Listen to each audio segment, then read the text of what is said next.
नमस्कार। आदर्श शिक्षण समिति बाड़मेर की ओर से आप सभी का हार्दिक स्वागत एवं अभिनंदन। प्यारे विद्यार्थियों, आज हम शिक्षण बिंदु फूल ही फूल का अध्ययन करेंगे। पिछली वीडियो में हमने सूरजमुखी, गुलाब तथा कमल के फूल का अध्ययन किया था। आज इस पाठ से संबंधित कुछ प्रश्न उत्तरों के बारे में बातचीत करेंगे। यहाँ एक फूल का चित्र दिया हुआ है।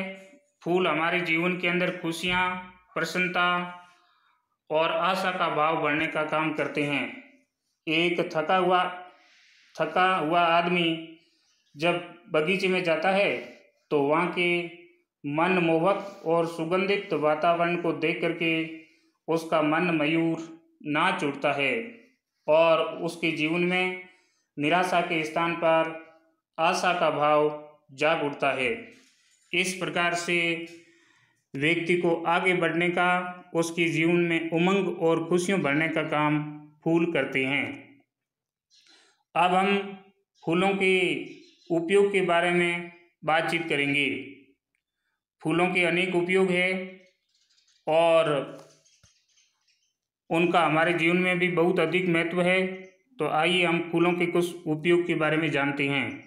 फूल सजावट करने के काम आते हैं।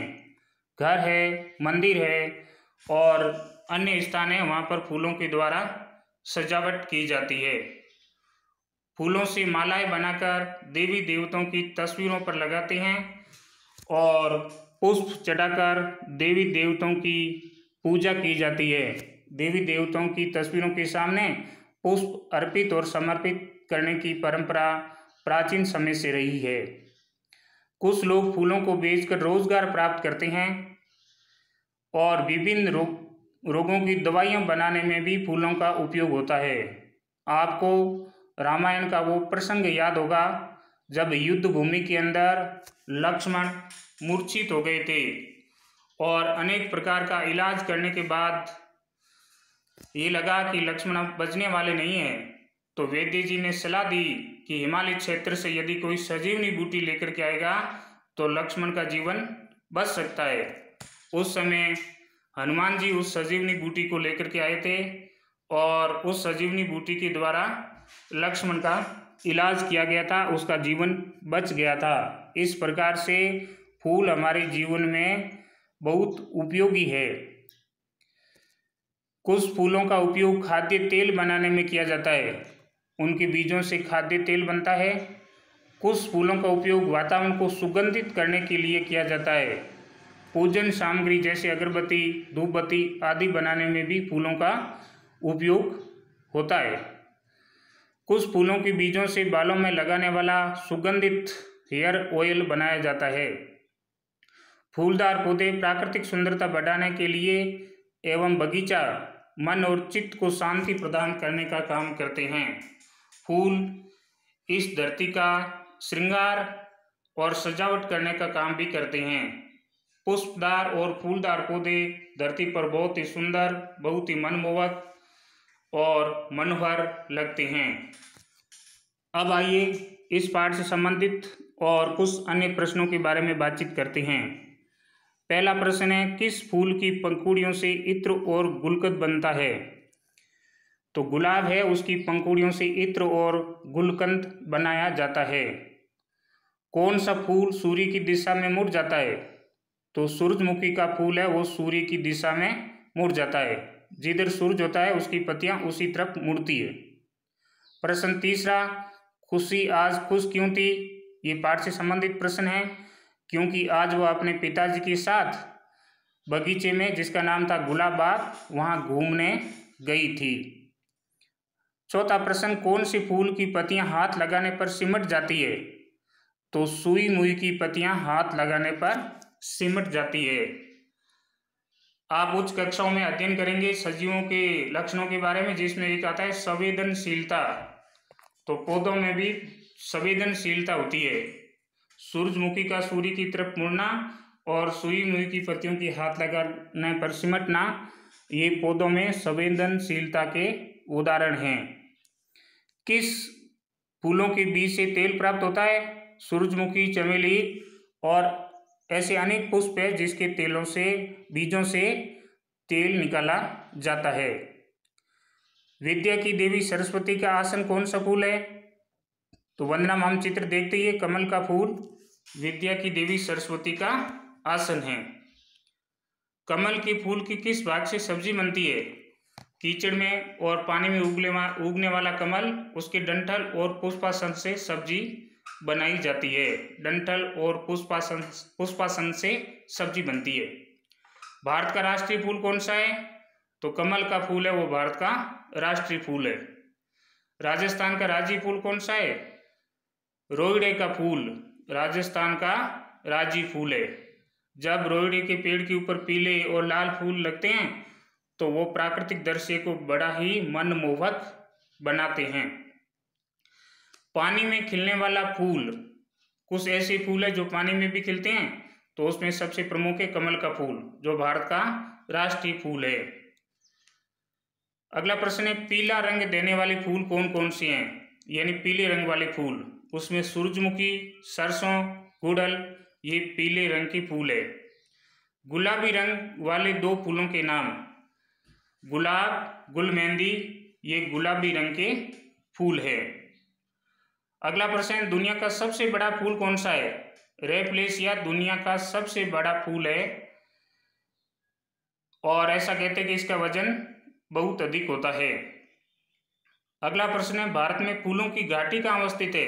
भारत में एक ऐसा स्थान है जहाँ फूल ही फूल है या फूलों के बहुत सारे पेड़ पौधे हैं, तो वो उत्तराखंड में है।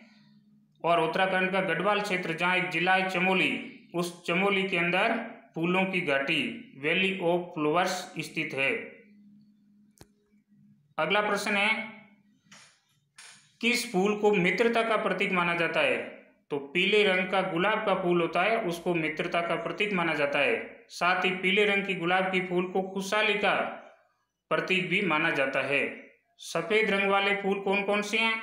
चमेली, रजनीगंधा, ये सफेद रंग के फूल है। जल में उगने वाले किस फूल का उल्लेख पुराणों में मिलता है? कमल का उल्लेख पुराणों में मिलता है।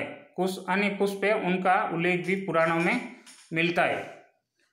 अगला प्रश्न है, जिस प्रकार से फलों का राजा आम को कहते हैं, उसी प्रकार से फूलों का राजा किस फूल को कहते हैं? तो गुलाब के फूल को फूलों का राजा कहते हैं। फूलों की नगरी भारत के किस नगर को कहते हैं? अभी बात की थी उत्तराखंड के गढ़वाल क्षेत्र में चमोली जिले के अंदर फूलों की घाटी स्थित है, उसी चमोली को ही भारत में फूलों की नगरी के नाम से जाना जाता है। प्रश्न क्रमांक 20, धन की देवी लक्ष्मी का अस्त्र आसन कौन सा फूल है? तो आपने लक्ष्मी जी का चित्र देखा होगा। लक्ष्मी जी के दोनों हाथों में कमल का फूल है और उसका जो आसन है उसके पैरों के नीचे भी कमल का फूल है, तो ये कमल का फूल है। वह सरस्वती जी और लक्ष्मी जी दोनों का आसन है। आगे यहाँ एक प्राकृतिक दृश्य का चित्र दिया हुआ है। प्राकृतिक दृश्य सबको आनंदित करने वाला, सबको प्रसन्नता देने वाला, सबका मन मयूर नचाने वाला होता है, अर्थात निराशा में आशा का भाव बढ़ने का काम करता है प्राकृतिक दृश्य। तो आप भी अपनी अभ्यास पुस्तिका में ऐसे कुछ प्राकृतिक दृश्यों के चित्र बनाइए, कुछ फूलों के चित्र भी बनाइए और अपने माता पिता और अपने साथियों से पूछ करके उन फूलों का उपयोग और उसके बारे में कुछ जानकारी लिखने का प्रयास कीजिए। आगे फूलों से संबंधित एक कविता दी हुई है, माखनलाल चतुर्वेदी इसको लिखने वाले हैं।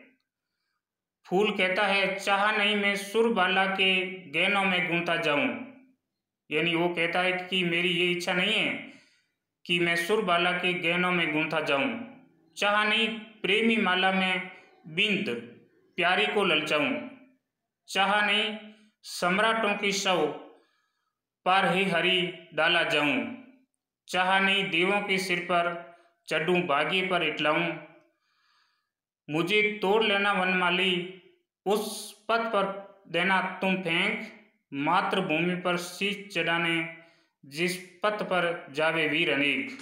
अर्थात पुष्प की अभिलाषा भी यही है कि वह इस मातृभूमि भारत भूमि के लिए अपना जीवन, अपना तन मन सब कुछ समर्पित कर दे।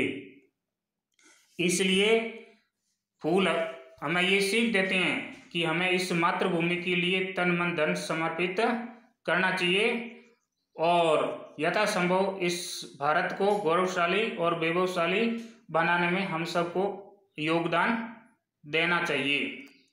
इस प्रकार से फूलों के संबंध में एक लघु जानकारी मैंने आपको दी।